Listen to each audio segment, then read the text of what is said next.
Hello. Sorry about the late start, but I entered a tournament earlier.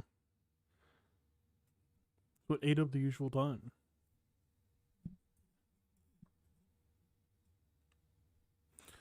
Stream is loading for you? It's definitely on, and I don't see any dropping frames. That sounds like it may be a you issue.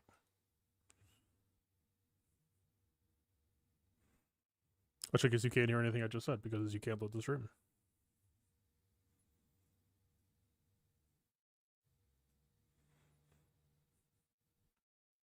Yeah, I don't know. I don't think it's a me issue. Stream quality is full health.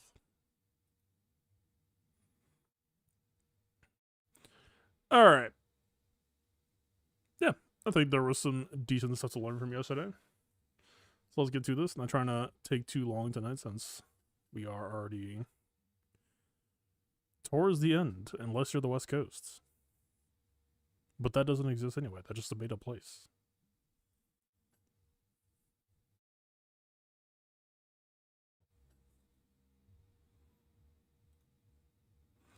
All right. What shall we look for? We went in pretty much immediately, right? Okay.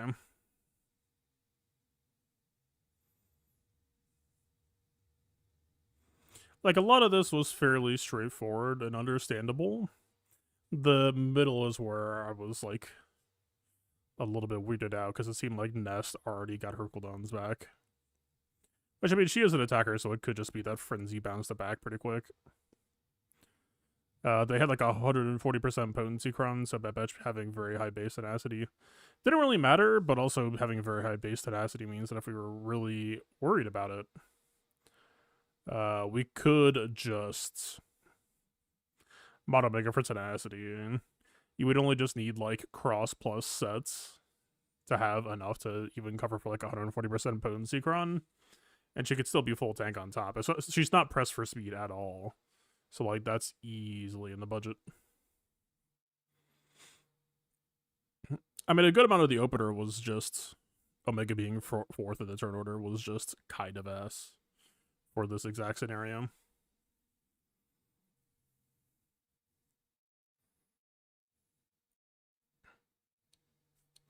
I'll be honest, though, I think I fucked up twice. I mean, there may have been more than two, but there's two crucial ones that I can think of. Like, Wrecker going into handcuff is already, like, pretty expected for me. I guess it maybe impacts the Rilocron turn order or like loopability slightly, right? It's like what 3 hits, 4 hits, 5 hits, 6 hits. It's not technically a full loop, but I don't think that alone is a problem.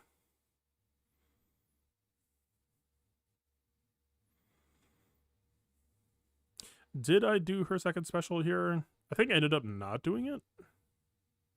It's a self cleanse, so we technically could have. Okay, this right here. Wait, did I self cast? I did it to Echo. That was a mistake. We could have self casted it, but I wasn't really thinking about how fast Ness could have looped back.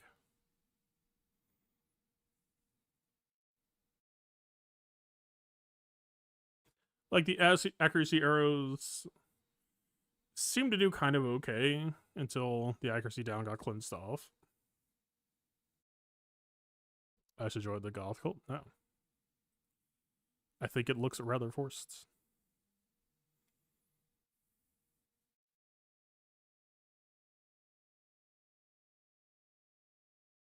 Anyone who must say I am the king is no true king. Get yourself a goth girlfriend if you really feel that strongly about it. Put your money where their mouth is. I don't believe you.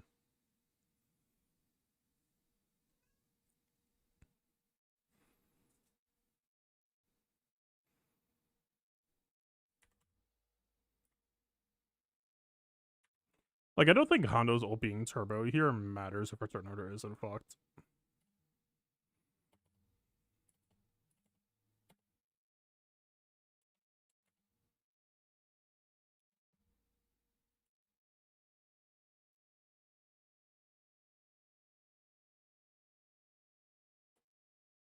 Did he double massive?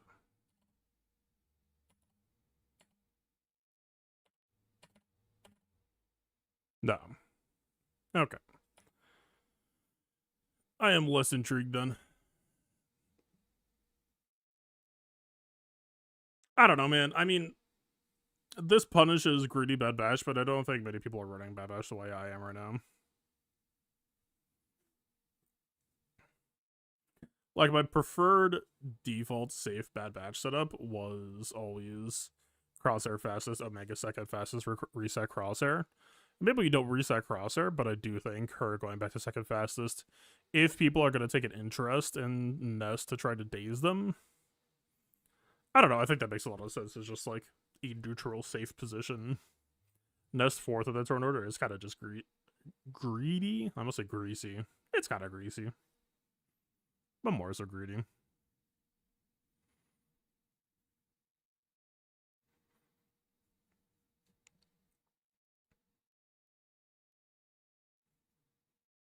Maybe, but the problem is Omega 2 is, or Omega 1 would not have the high base. I was gonna say maybe Tenacity Omega 1, but I really, really doubt.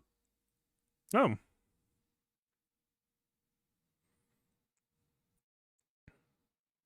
I mean, fuck, man. Look, her job is just to assist, and you're telling me she's got 100 and, what, 34 base?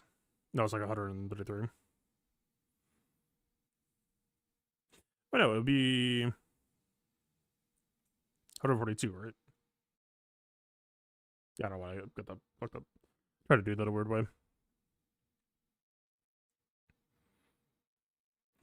142, so she would need 100 tenacity on mods. Maybe 140%. I don't know. Like, at the end of the day, I don't terribly matter or care how much damage she does. She has infinitely stacking damage anyway. Like, Bad Batch is a stat, or damage is a stat for Bad Batch just isn't really real. If your mechanics are in motion.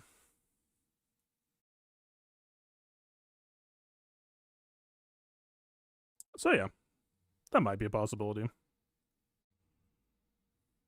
Oh, I did not set up the notes.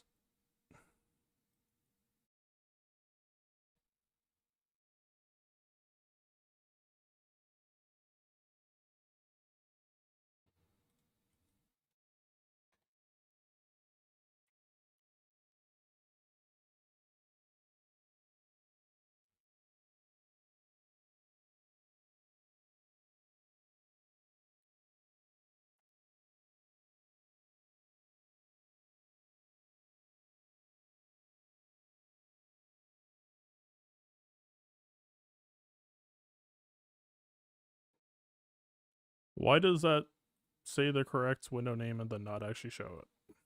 What are you talking about?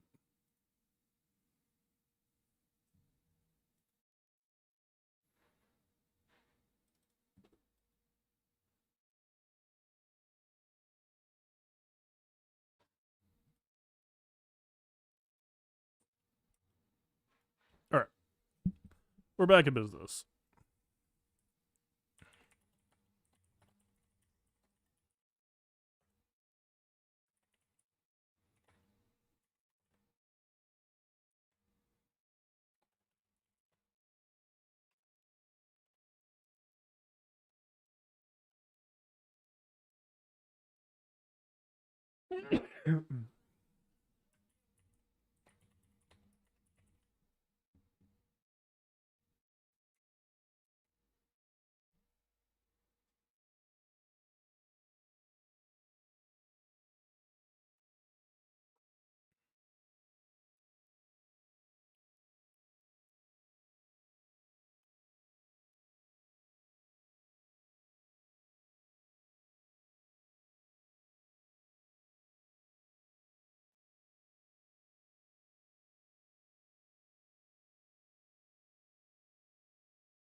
Anything else?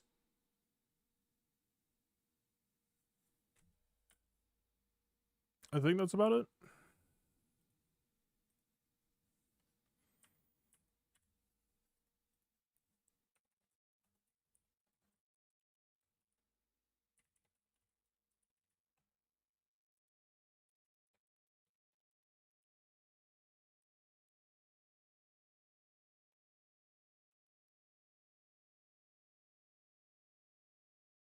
overall, I'd say cool comp, served its purpose.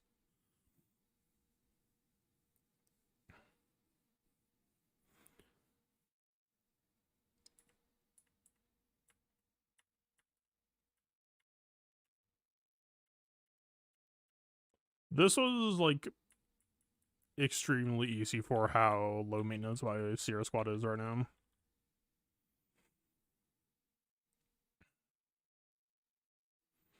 Nest is simultaneously extremely low impact, but also like her exposes were kind of the only real output happening here.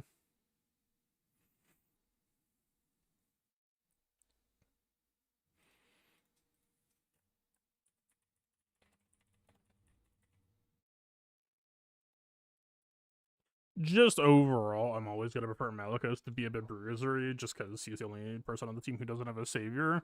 But that doesn't mean that we can't make sure that he isn't decently often secondaried.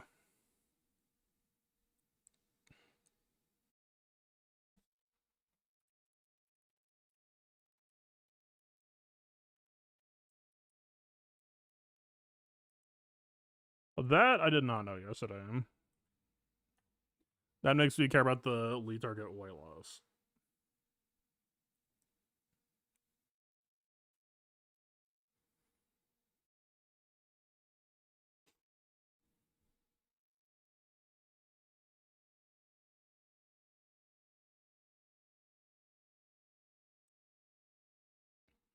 Is Nex actually good here?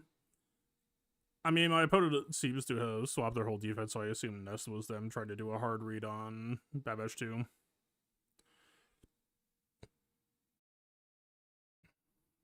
But I mean, based on this matchup, we could always just swap to this.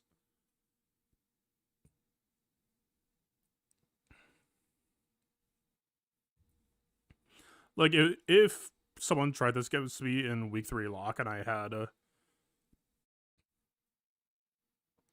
Man, I am coming down with some... If I had a Omega Second Packets with tenacity mods, I would probably feel okay still running this. It's truly just a problem of... By the time that tenacity... Or by the time Days was gone, all of our turns were gone, so we just had no infinite train.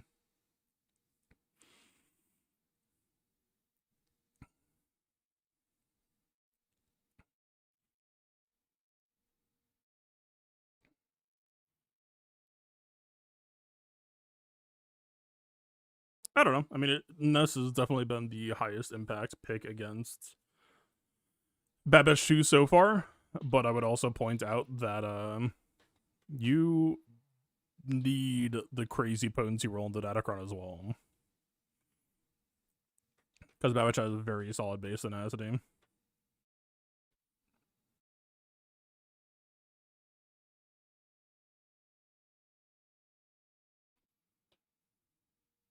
Also, I truly just do not remember where the protection regen came from at all, because didn't this end with a 65?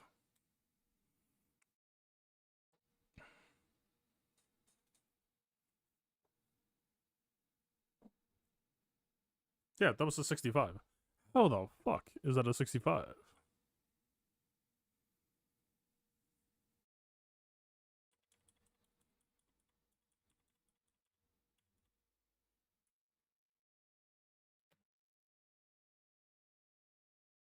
Like, he's... What? How is this a 65? Excuse you?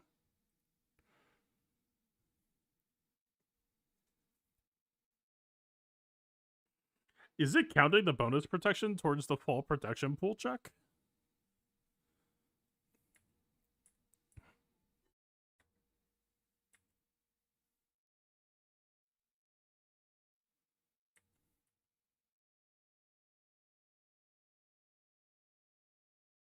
Where is the protection coming from?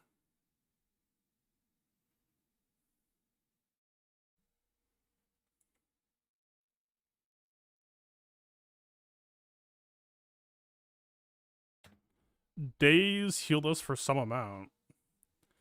So is it... Okay, I assume it's like when you get days, everyone regens, probably from Malikos' kit. What?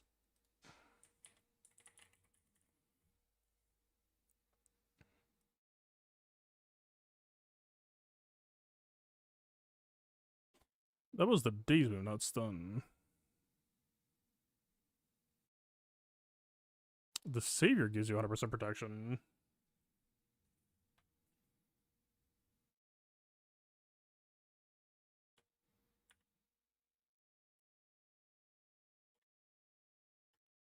It must be on Seer.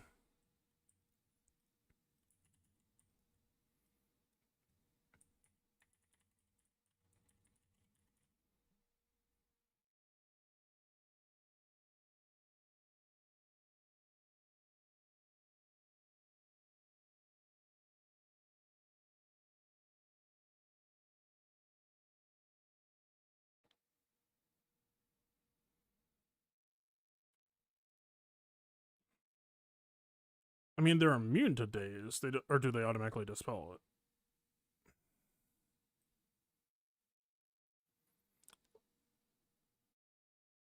it? Neither, like, they're not being stunned.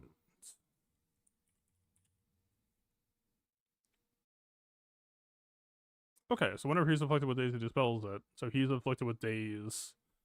Fucking Seer, when he dispels, he regens 50%. How does that possibly translate over to full protection? Is it just insane protection up, and maybe he has a small protection pool?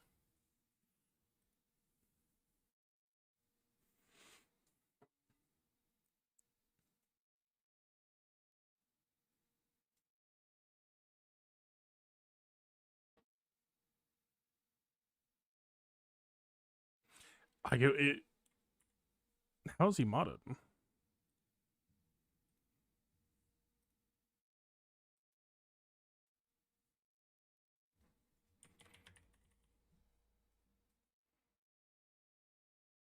No, he's modded with 3 protection primaries, so it's not even like it's literally the opposite. His percent ratio of health to protection is like very protection skewed, so it should be harder to get back to full banners, not easier. That seems crazy to me. But we should be able to spot check it here, right? She also makes protection or bonus protection, but that's based on health, right?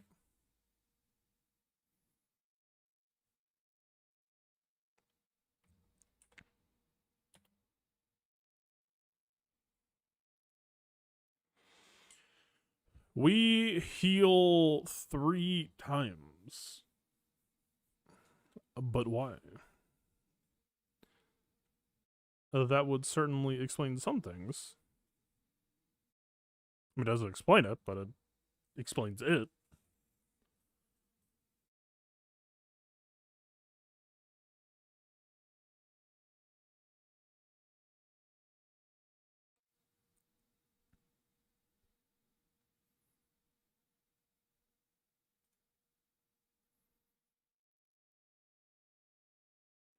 That sounds buggy to me, but I can't rule out that it's just some shit that I don't know. Weird.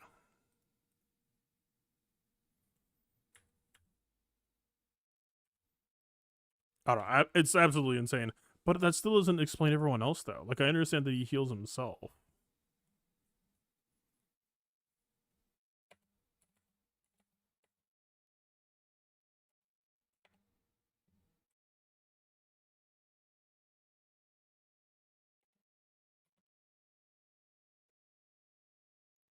Stick rate didn't regenerate. And she was visibly at like half protection, so how the hell are we walking out with a 65?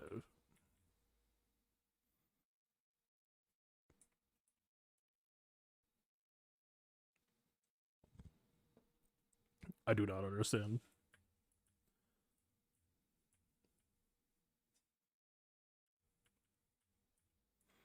Alright. I don't know if there's anything too much to take away here. It really just feels like Captain Rex does not need to be here. This is just straight up assassinate Zoria. The match is over.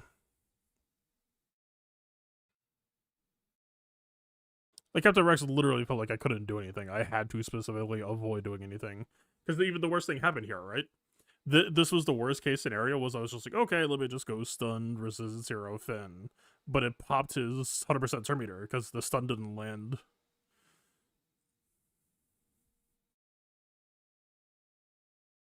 Oh, I changed my mind and swapped over to RHF, I remember right. Yeah, resisted until he gets a free turn. Like, there's literally net negative.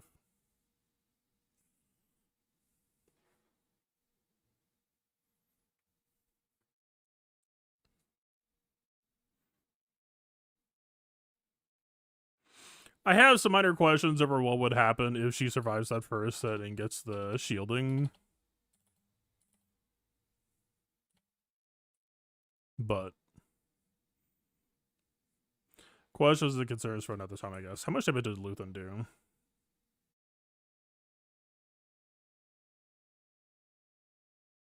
I also have concerns for, like, you know, Luthen's follow-up basic does damage.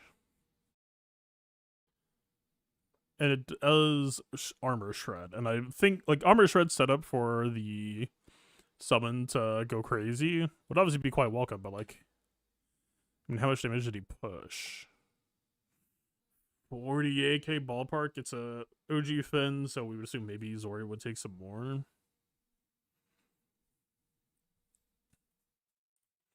I would say like 70k would be the safe thresholds.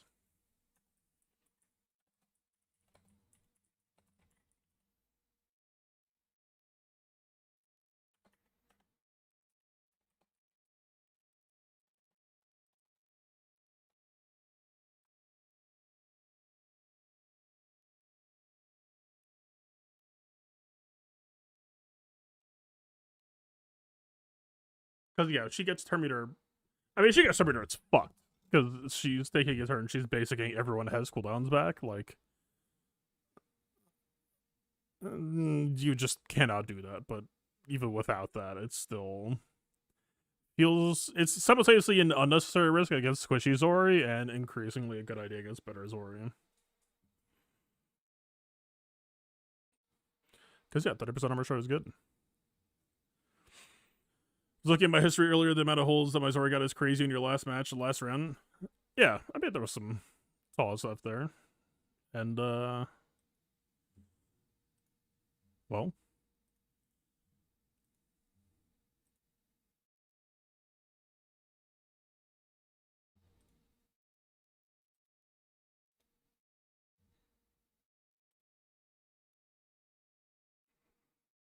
She has not stopped. It's such a simple setup. I'm surprised that I've gotten so much mileage out of it this season. It's not sauceless, it's just like, I would call it just like core fundamentals. But it's just blowing people up.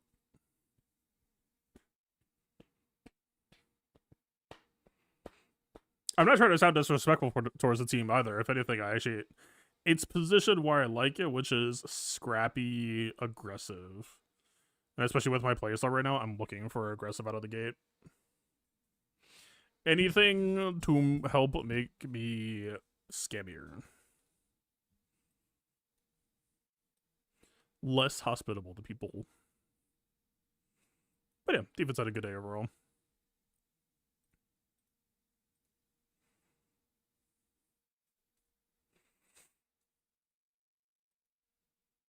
We will see how things went into the match history.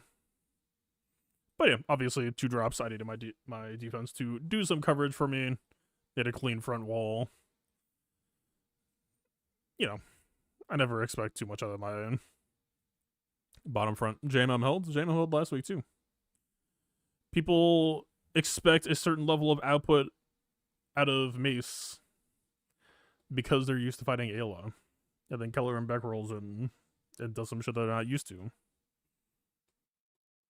What's the trick there? I'm not necessarily saying I expect holds out of him. Mace is on defense for a different strategic purpose, but I would probably associate a lot of it to Keller and Beck.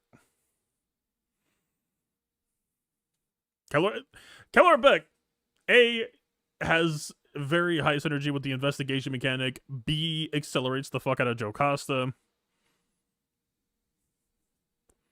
I'm not out here advocating for Beck necessarily. For all I know, maybe cutting Beck would enable some shit. But, yeah, he just fundamentally changes the team. Think of it this way. What's the one character when CG reworked Ayla, what's the one character that CG outlawed from the team with Ayla in it? It was KB. Why do you think they did that? I know people like to meme about CG not testing things, but if CG doesn't test things, why does CG's actions tell you that they were afraid of KB Ayla?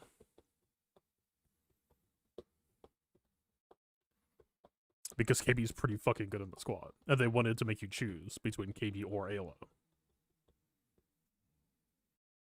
That's it. That's all it is. Have a speed order worked out for them? No. It is an equal proportion to what I said for like my Ray squad, which is like I've been pretty hands off on my defense lately, so it's kind of weird to me that I'm getting results out of them. Not that I'm complaining, but like usually I want my results to be, yeah, man, I really just kind of worked on this team or this group of squads, and I got some. Why do I keep fucking coming here instead of the other screen? Like, yeah, just I really put some work into them, put a lot of elbow grease in, and I'm seeing results. This wasn't really the case. I was just like, yeah, fuck Halo Sakura. Here's Keller and Beck. Go get him, champ. These are bad Keller and Beck mods.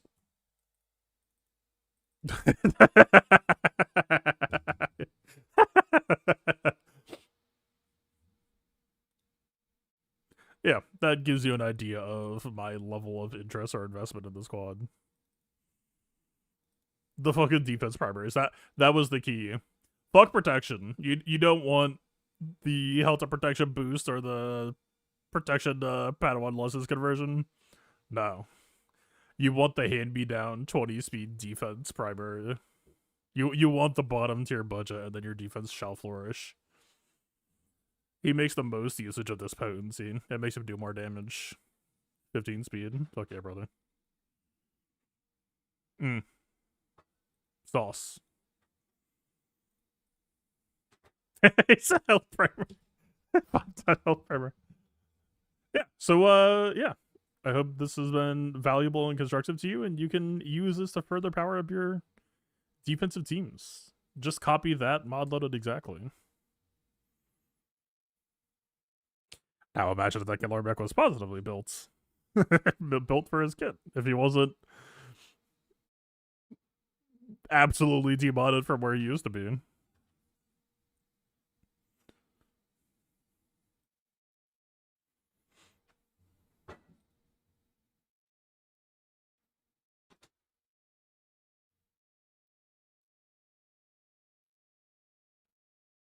Yeah, I don't know, man. We could spice him back up a bit.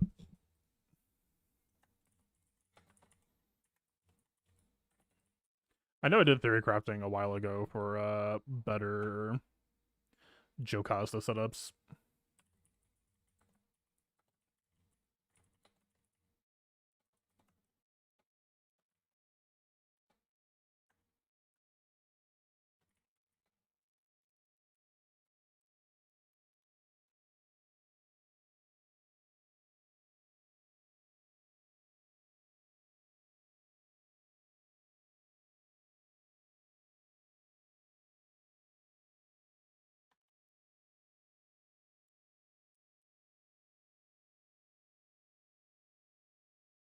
That's another thing.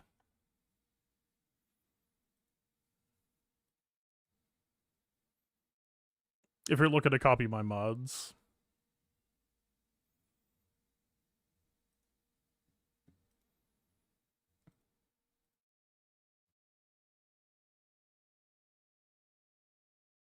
pay close attention.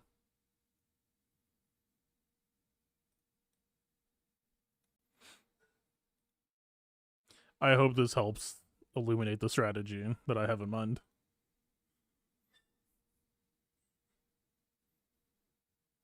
Extremely potent stuff.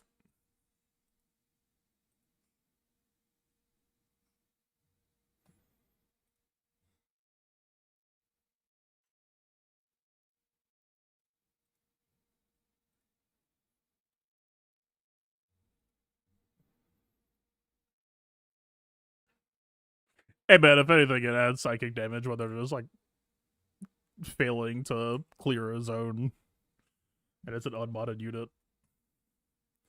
Hi, boys. We did a cat cab, but right now they have a very keen interest in attacking cameras. I do not have the budget to waste.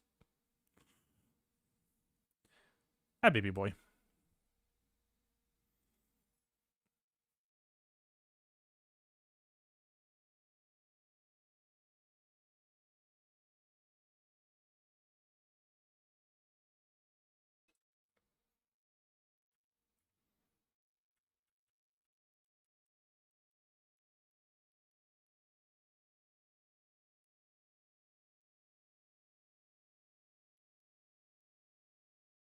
Didn't this end up messy? I'm just gonna cheat and look at the final pattern so I know how to.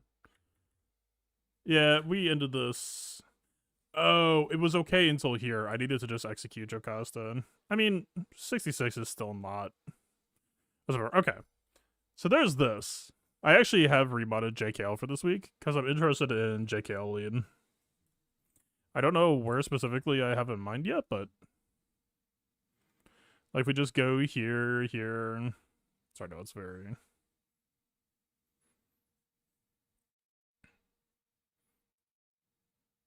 That's loosely okay.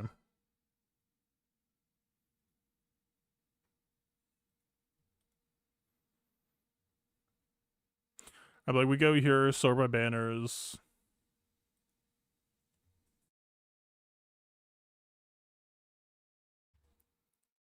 Calm down, boys. We go here and sort by banners and like look for stuff that they're able to HUD for. I mean, the May 67 stands out to me. For sure it stands out. Like Hermadyota eats the handcuffs, and then I see Mrs. JKL and JML just trying to chop them down.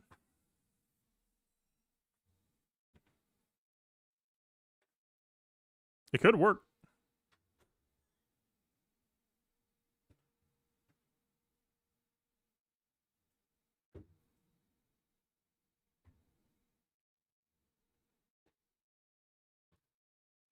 What's the shopping list? Grey Mothers?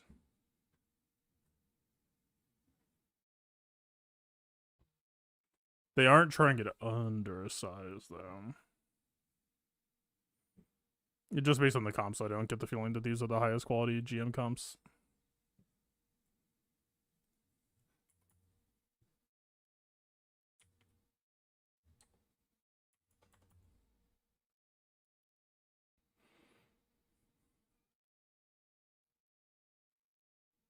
I mean, if they just had Hermadyota in here. Fucking losing JKL.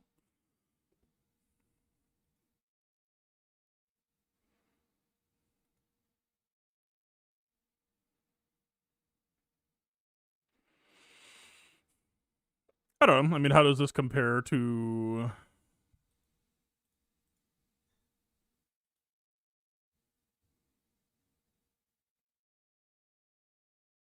Like, it's not necessarily the best banners for this version of the matchup. Like, JKL might actually be a better efficiency tool.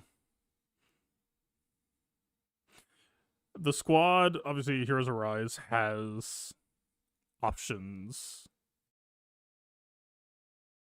But, I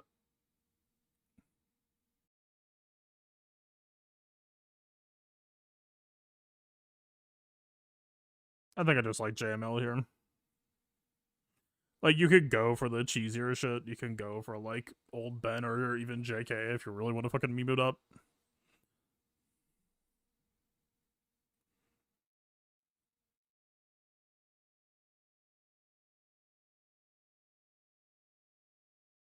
Oh, this is JML.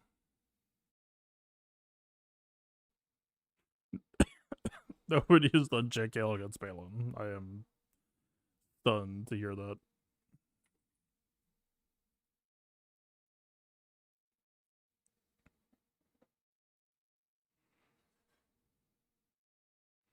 Oh, but all this shit would have been just fucking Hermadyota. Yeah, fuck off, get out of here. It wasn't.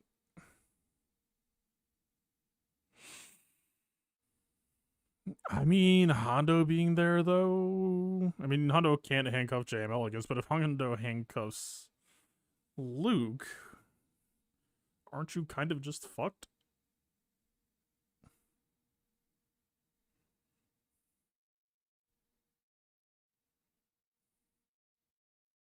I don't know that I love that. It's even ninth crown. Not the ninth crown gets like the most insane value here, but it's not nothing. Plus she dazes Jedi.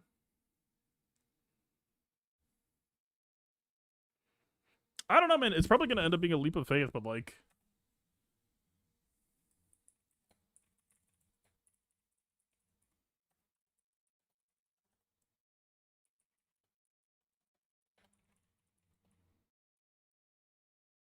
Like, okay. If we want to do this...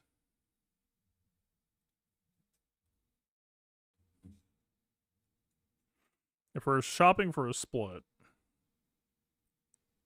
We can just do this on squads, actually. Default, default, default, default, another default. Waiter, waiter.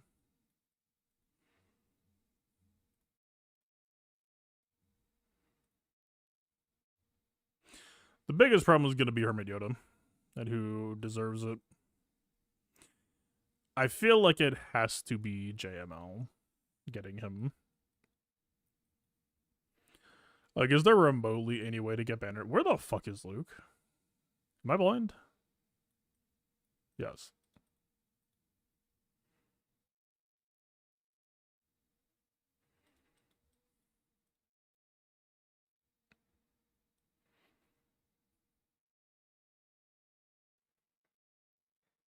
Should I just make this easier by doing this?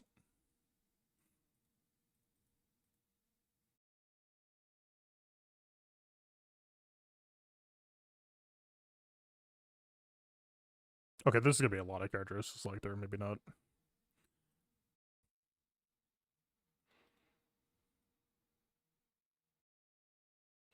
Okay, let's just treat it this way then. Who are the candidates? GMI I normally associate with Amidala, but is technically allowable. Don't hate your trench. I mean, look, I dropped out the Master Charge last round too, but granted, that was for trying a 3-man, and it almost won. That's part of why I think undersizing makes the game incredibly fun, is because it, you know, obviously there are some major differences in power between teams, but the game of how low can you go? Trench with Trench Kron is not a good team, is not worth using. Trench with Trench Con, if you are trying to undersize them, is like decently scrappy, right? I know Gungans are super favorable to them right now, but Gungan undersize I think still sounds losable too, for example. So right, like undersizing and the playstyle that I'm working on, I think just give the game a healthy new way to look at teams and reappreciate teams that otherwise you would easily write off. And at the same time, it helps. It's not, you're not just like, haha, oh man, I'm playing for fun. This is like, no, this is real shit. You are trying to blow people up. This is what looks to be the strongest way to play the game. So it is simultaneously optimal and also refreshing. That ain't bad. That's a good problem to have.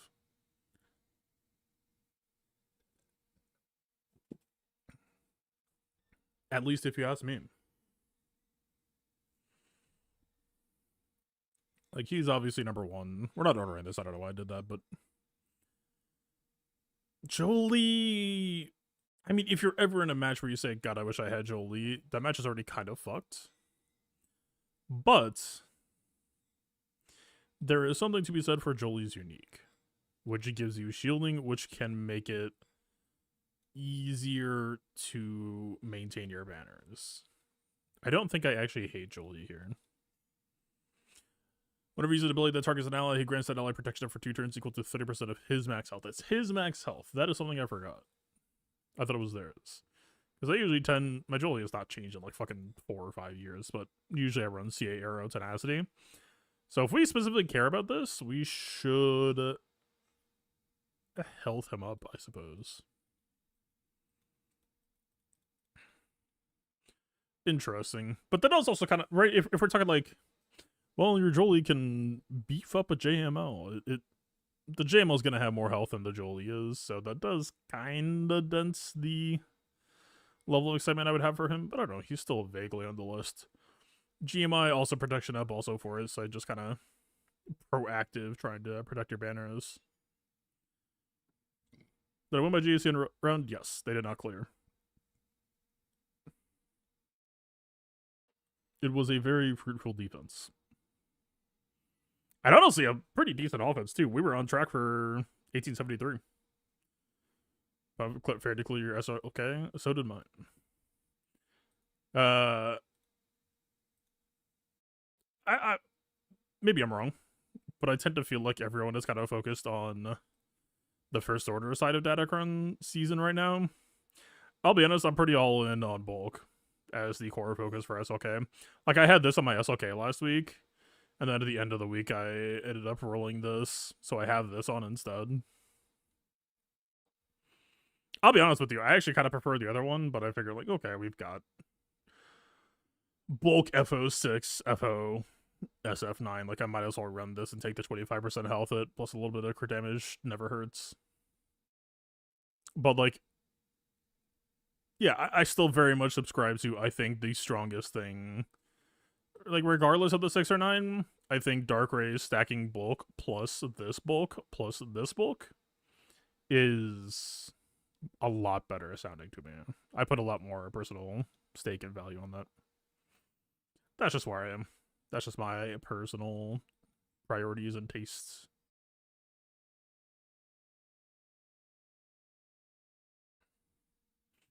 Who else can play this game?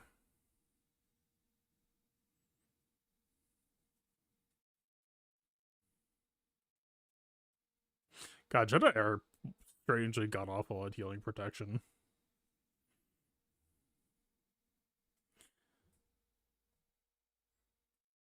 Alright.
Am I crazy?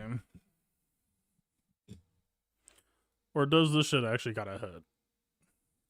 I don't know if we need to be missing health is the fucking problem. I need to track down a Luminar Omicron owner. If you can be full health and still regen protection, this would work. This would actually be kind of fucking free 65 for JKL, 65 or whatever. The fact that she stacks speed is actually even kind of funny in the context of JKLD because, I mean, that's value, right? That's fucking for real estate. It's only for 2 turns. God, every time I'm trying to do bad for you here. Work with me.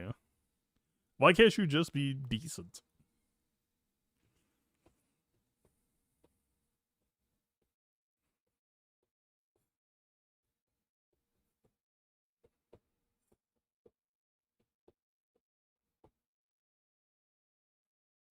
Can I just, like, look it up?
It works.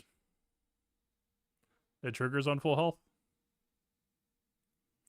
Motherfucker.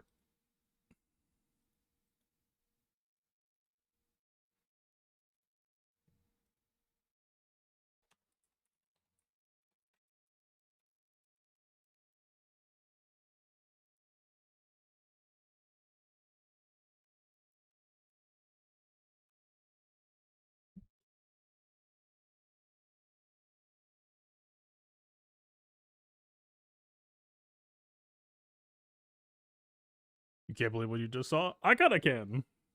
They all three cats are stacked in one fucking small donut. What the hell?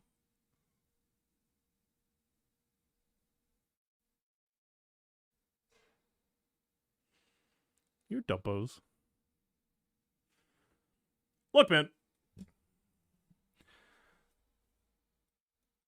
This playstyle has just fundamentally changed how I view and approach the game.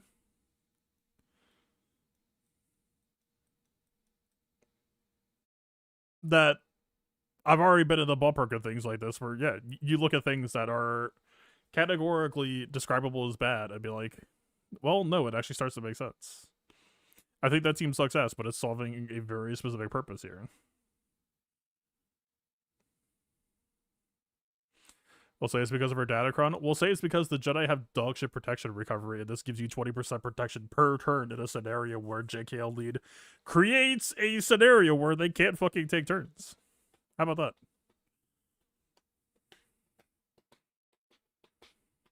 Shit like this is why when I hear people say like, oh, the game's so stale right now, I understand why they feel that way and the things that led to them feeling that way, but like, it's almost kind of just a skill issue right now. Just fucking hop out the train, man. Be willing to take risks. At some point, playing safe is unsafe.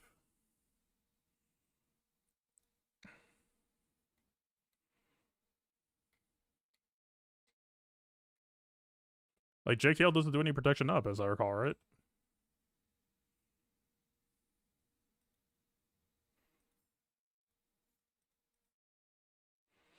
Alright.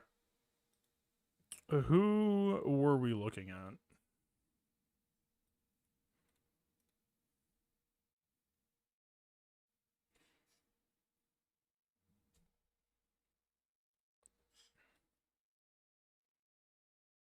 We're looking for healers as well as starters.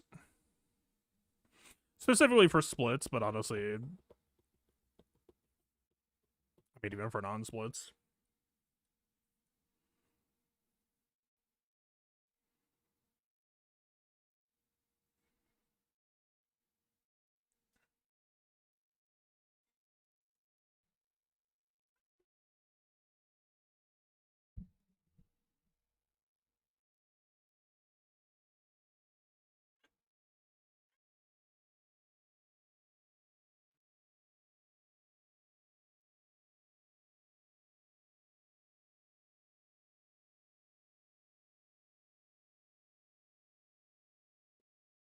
Like, Oldman and JK, yes, but the JK thing just isn't fucking safe, and I don't trust the OB thing either. What makes JKL JML so fucking nice is you just know that largely you play first. Do any Jedi pre-taunt Temple Guard, but only with Mace?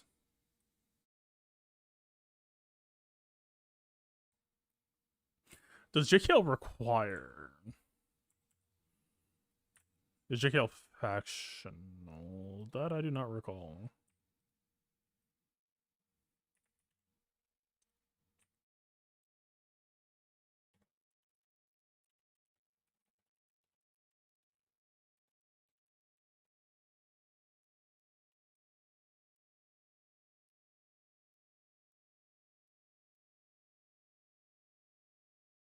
JKL seems plug and play friendly.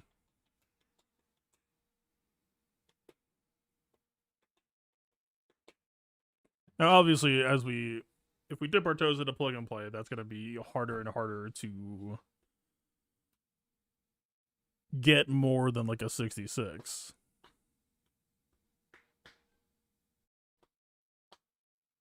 But I mean,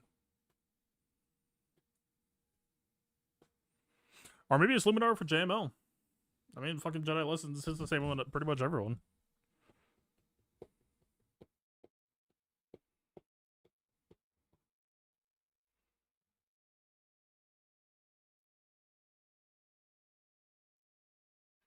I do think gas plays an interesting role here.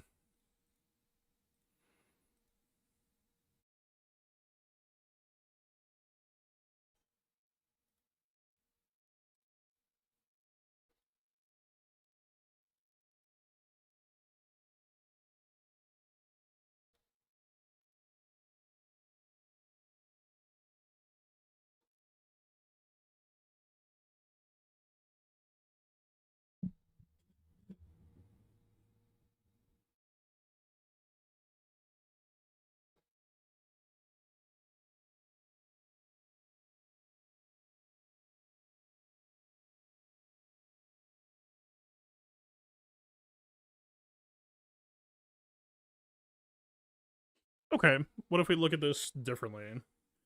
What about controllers for JKL? Gas kind of fits under this. Well, then slightly. Well, fucking JKL better is the LSTB Classic. But, I mean, I played it enough times in LSTB to tell you it does not always work. Is an 80% chance.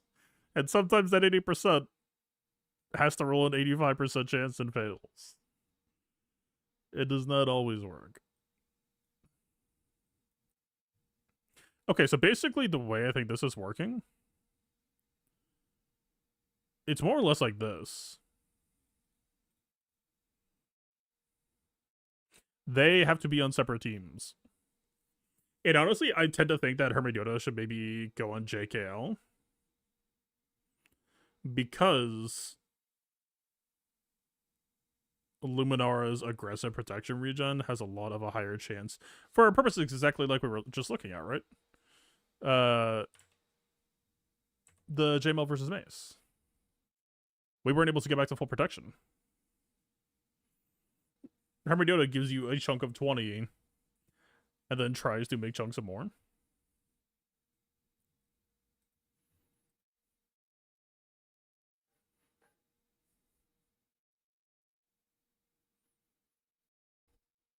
So you back away from Wookiees for the Jedi tag? Fucking good question. That character's gotta be made for Wookiees though, right? I don't even remember anything of what's in his kit.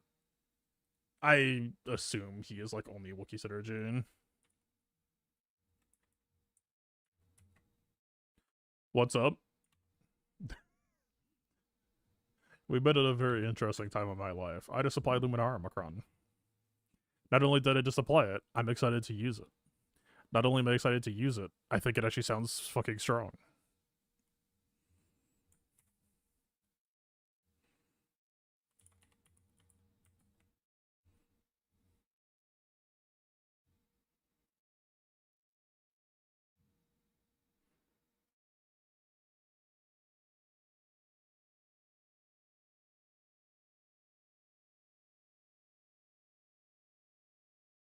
Yeah, Wookiee allies.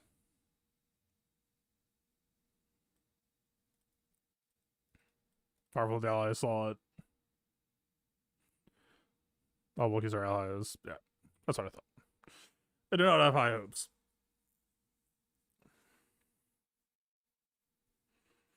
Fucking unironically,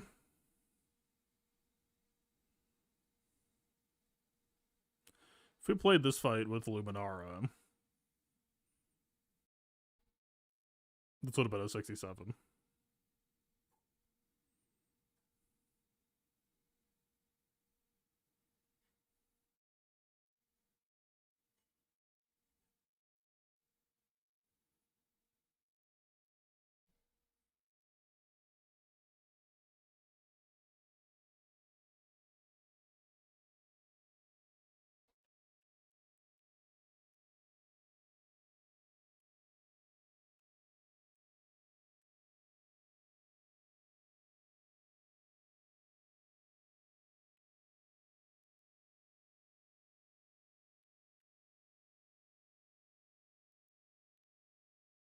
I mean, this fight was pretty one-sided. I remember Vandor was pretty unnecessary here. I don't even know if Zalbar. I mean, Zalbar stopping stealth seems valuable.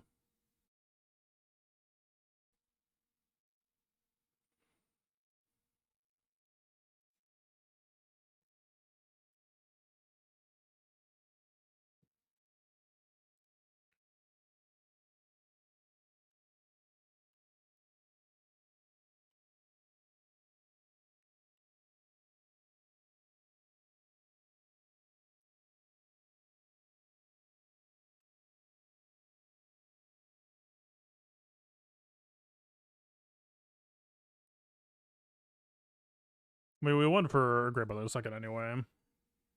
The biggest difference here is obviously we have Maricrons, but that's a lot of extra exposes, pushing a lot of extra damage, and also cutting down to 3-man would possibly overcut Merrick output.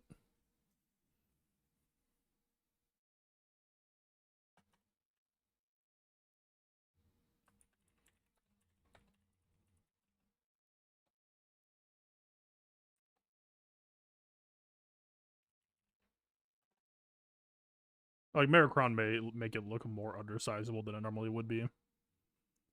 Is my thought.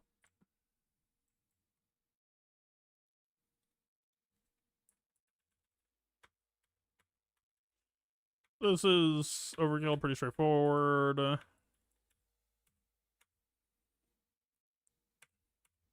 This was an interesting fight, but I don't know if there was really much to write home about. It was really just kind of a grind fest. Where does the foresight come from?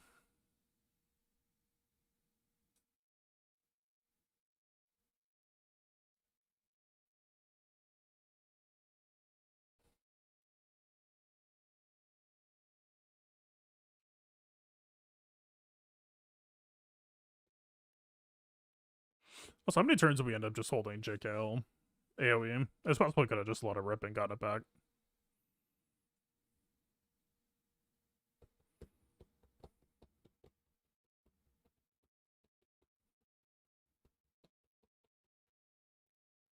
They also had pretty slow kill tempo. That's entirely possible. We could have just slammed.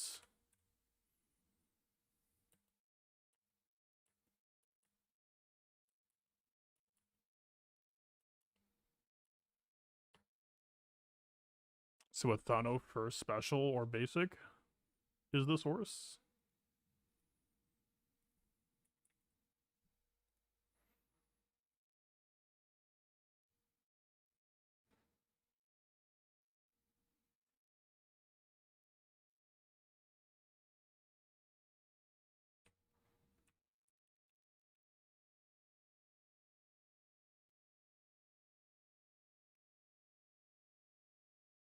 That was a pretty decent effect for a basic.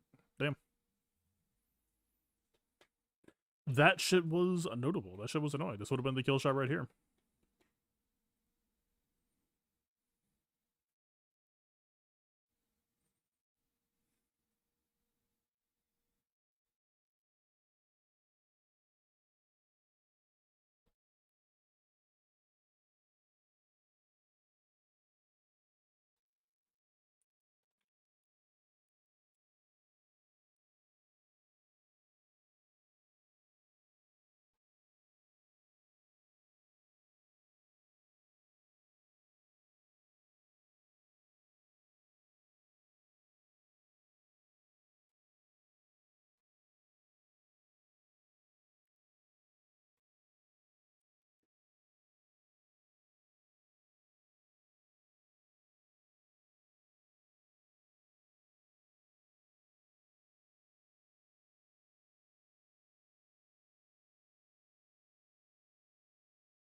Oh.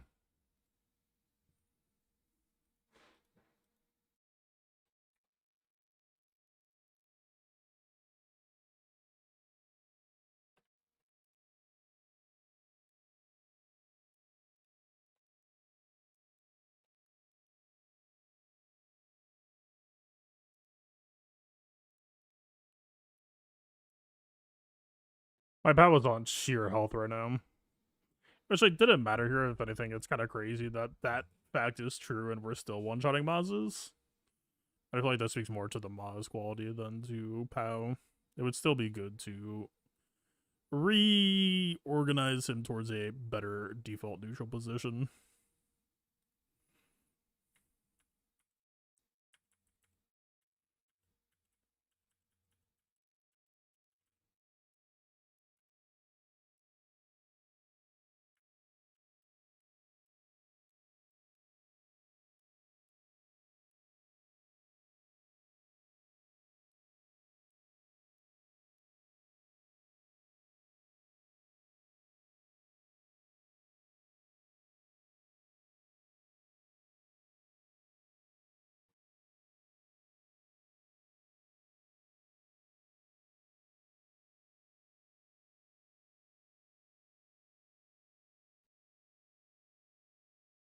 This went pretty cleanly. I think it was a 68. I don't know if there's anything to really take away here.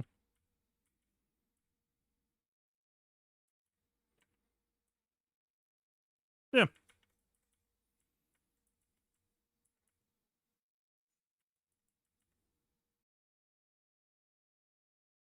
Feels like this fight is always going to be a war between 65 versus 64. I mean, the crit wins definitely slowed things down slightly, but at the same time, that Ahsoka went down really easily. Like, I didn't ambush her, and I didn't, like, try to rush Dispel on her, but it just happened. Regardless, she just went.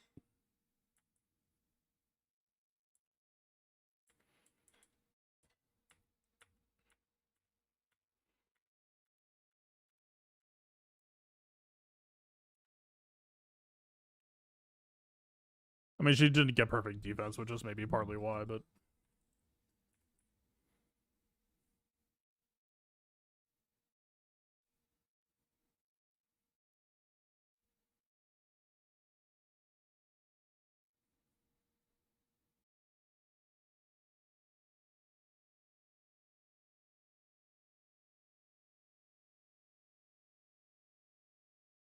God, she took so much damage.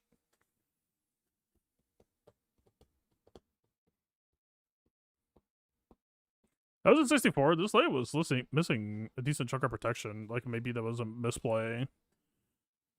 We did Radis basic instead of using special, but the special might have been necessary there.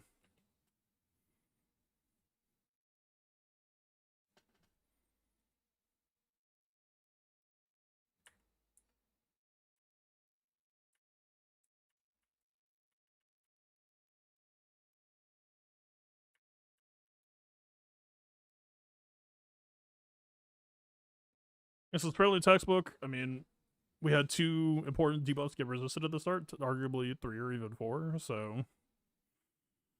I mean, yeah, it was just the high roll of the cooldown reset was very, very good. Kinda wish I'd been using background sooner. I got overly swayed by dark side buffs.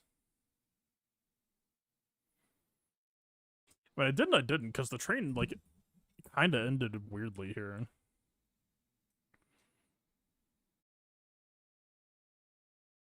I guess that's fairly normal looking.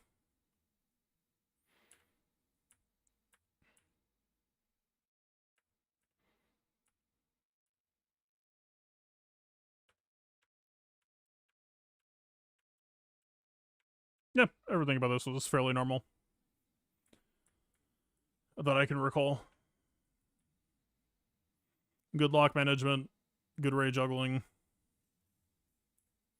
good reaction to bad RNG, good timing on the ults.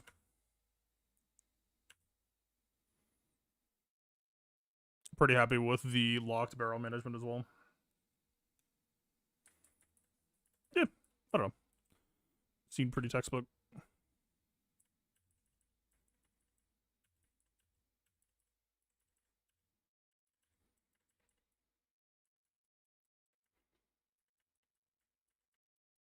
What did I end up doing inside here? Oh yeah, Maz. I completely fucking forgot that Maz had existed for like longer than I should have. We'd ended with a 67, right? This. Oh, you saw her tenacity up, so she didn't land the debuff, so Maz just outsped her.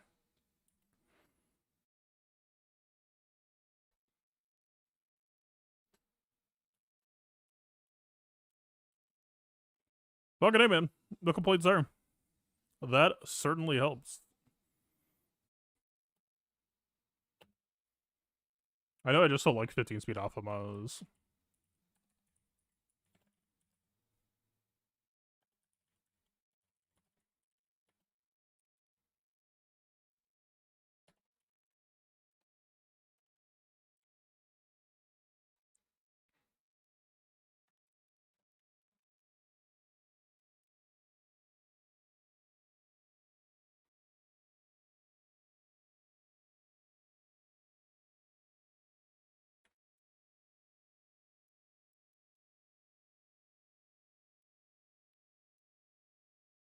Like, we didn't really even respect B2 here, and it didn't really seem to matter. Alright, this was the tragedy. This was fucking... I still don't hate the Morgan Bless idea for 3v3. Actually, there might have been one... This might not even technically have been bad, but I'm pretty sure opening GMAOE was just insta-loss.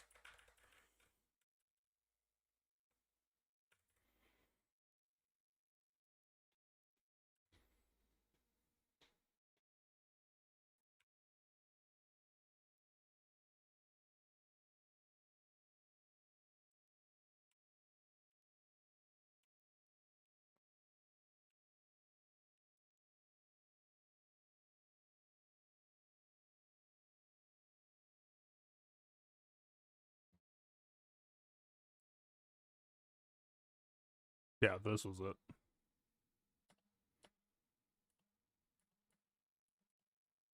We had turn 1 priority. Morgan is going 1 speed later. Why am I feeling pressed? Why am I pushing buttons? They're not close to going.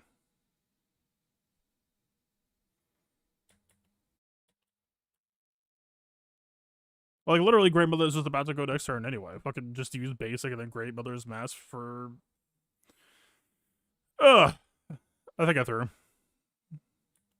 Like, unironically, this might be fine to do. Just don't be dumb.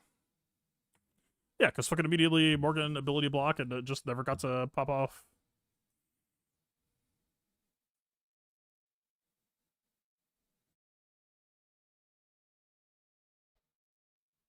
I don't think that's a counter issue. I think that's just a me issue. I mean, I'm not saying the rest of the fight would be pleasant necessarily, but they would all probably be blind. We would be taking a bunch of extra turns. Like, that doesn't sound unpleasant.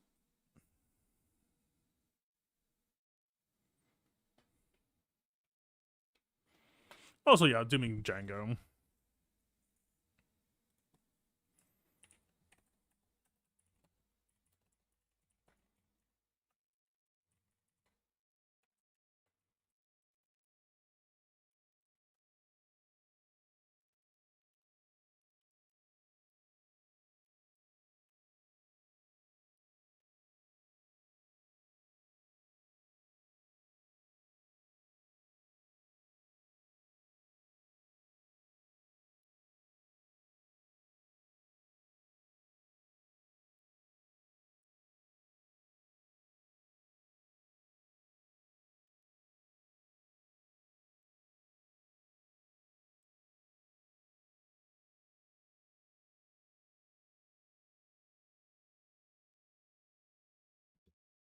What do we do instead? We registered the trench lead, so it was kind of fucking whatever. Yeah, we just did the 2-set tank 2v4.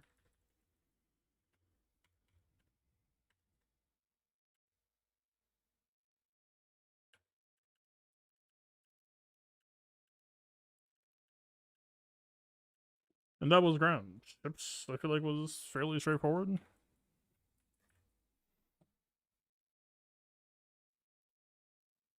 No, we did get 173. Right.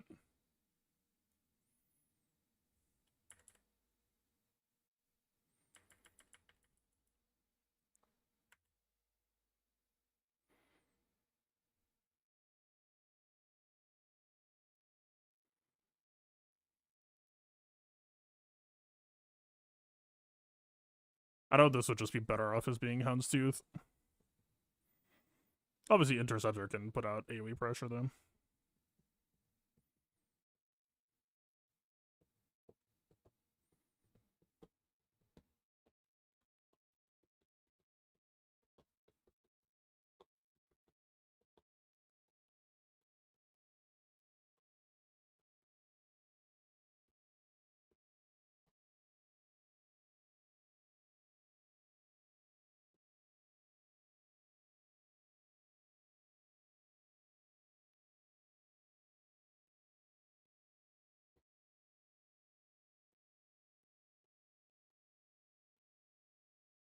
Should I go back to Leviathan against them? This is a me issue, or... Hoomsts?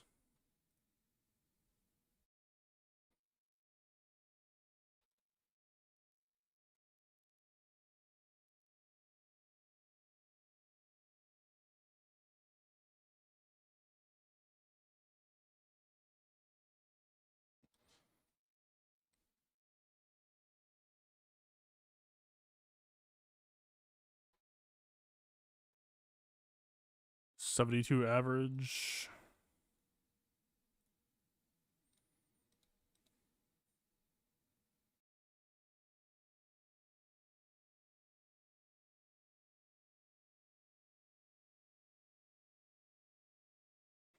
Hey, what's up, MJ?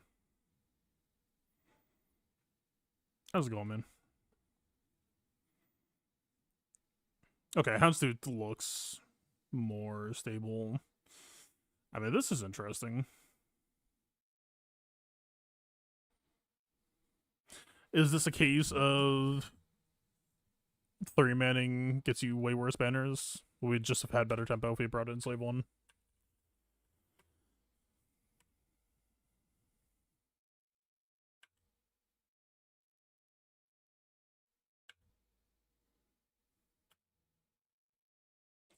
This would have been Slave 1 Colin.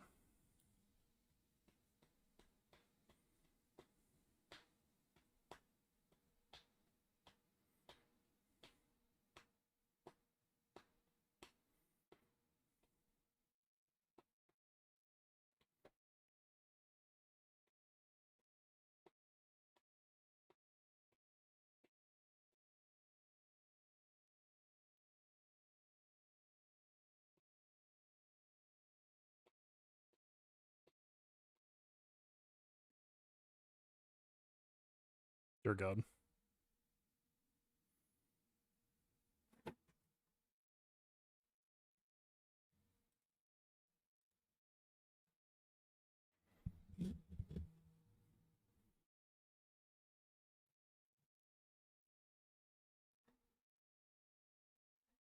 Yeah, I was wondering about Houndstooth reinforcement as well, instead of Slave 1. Because Slave 1 would have gotten dispelled to buff immunity, like, immediately. But like, we didn't have contract at that point. If we did, then I would understand, because he would just go for bomb and just try to sweep off that, but... we would not, so it would be less impact. You would just be on it for Taunt plus Retribution, which would have been gone immediately.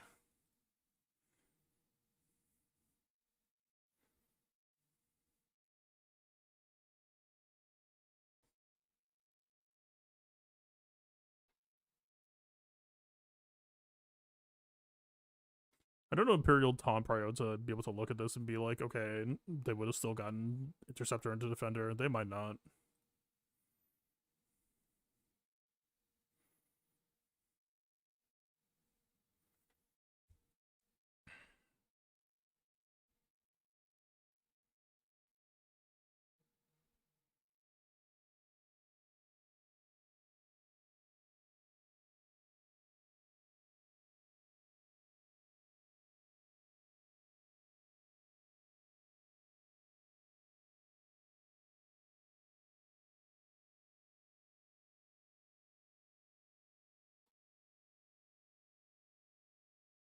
Interesting that the best rated one... How many reinforcements was I fighting? I'd be most worried about 2 reinforcements with it just being Interceptor plus. Why am I here? Why did it automatically switch for me? Yeah, see, this is what I would have in mind. Like it for a fleet to be most scary, it would have to be this exactly.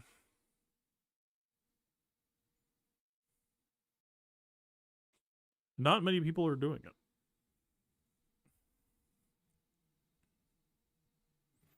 175 with hounds or with a slave one. Average gets a lot worse after that.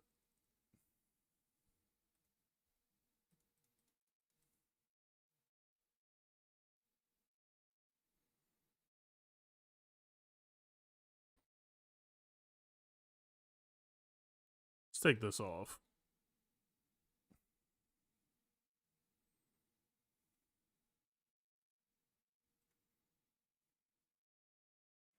Ban profundity.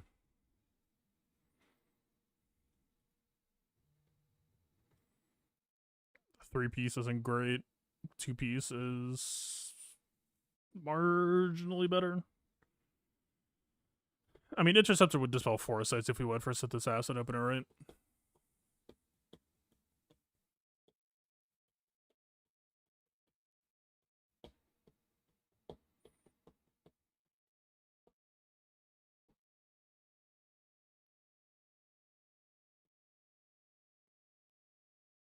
I don't know. This doesn't actually look that bad.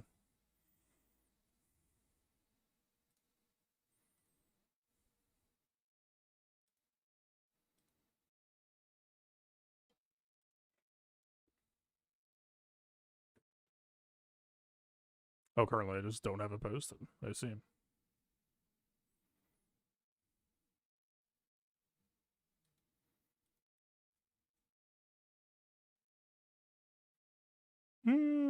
I might.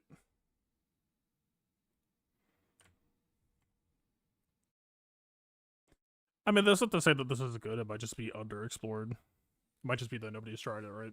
We're talking with like 3 total matches.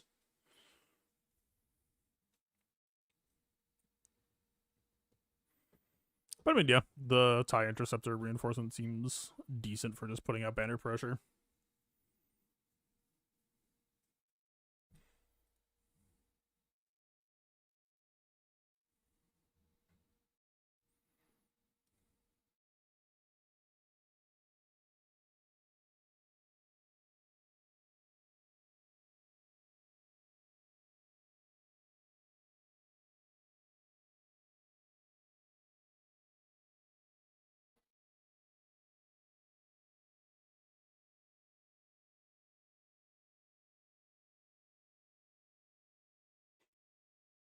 Jika got a 71 once. Level's got a 71 once. Profundity. What did I call it? Profundity. Home one got a 73.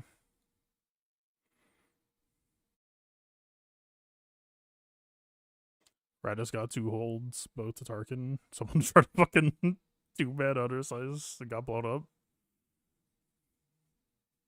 I won't name and shame, but I'm so tempted to look.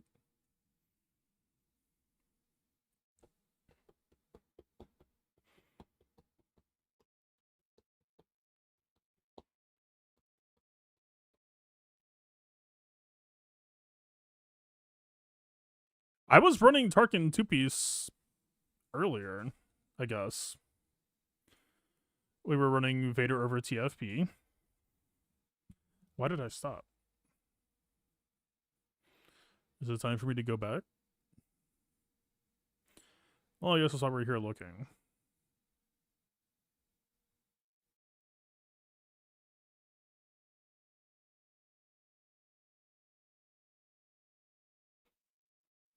City banner average over 4 battles, 61 for 2? Is that just a drop or what? 56 and 66? That seems insane to me. How?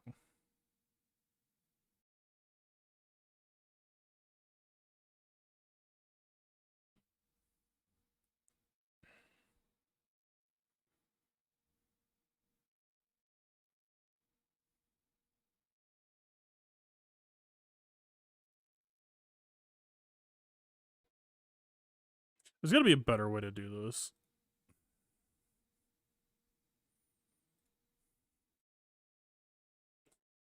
GK average 72.7. Malevolence average 72.6.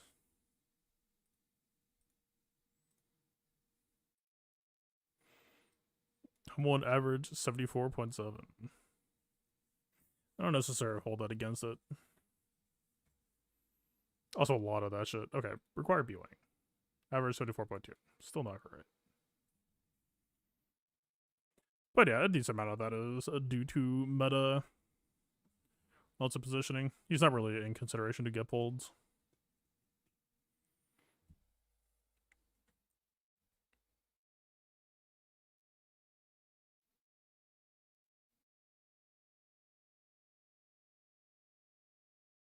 It just is what it is.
He's performing decently.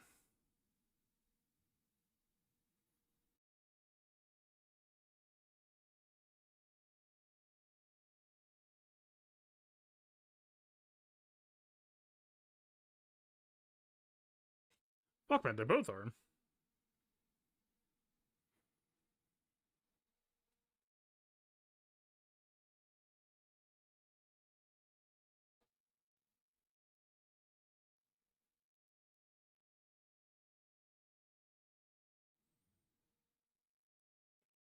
If it ain't broke, I guess.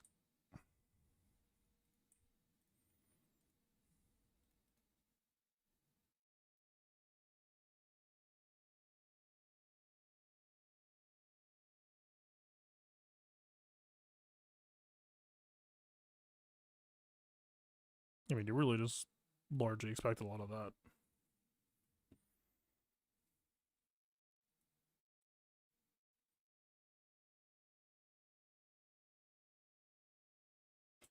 The defense is working.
Yeah.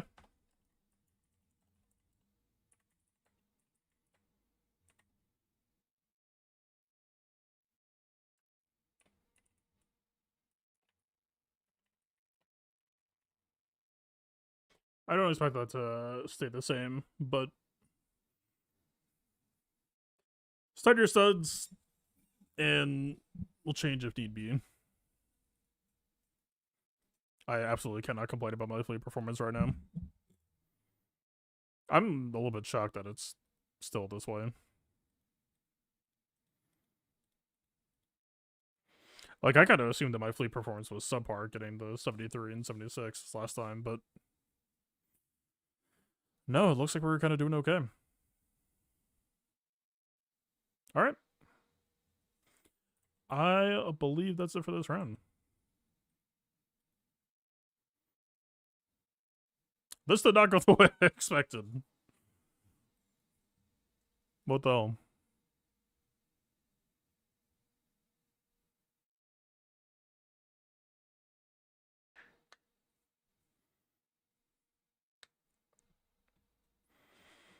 Alright, man. I am now apparently the Luminara #1 fan.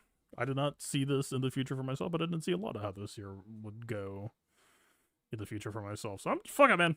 Just embrace it. I'm along for the ride. This shit's cool. This shit's fun. I got no complaints. Yeah. Hopefully it proves to be entertaining along the way. Thanks for hanging out. Peace.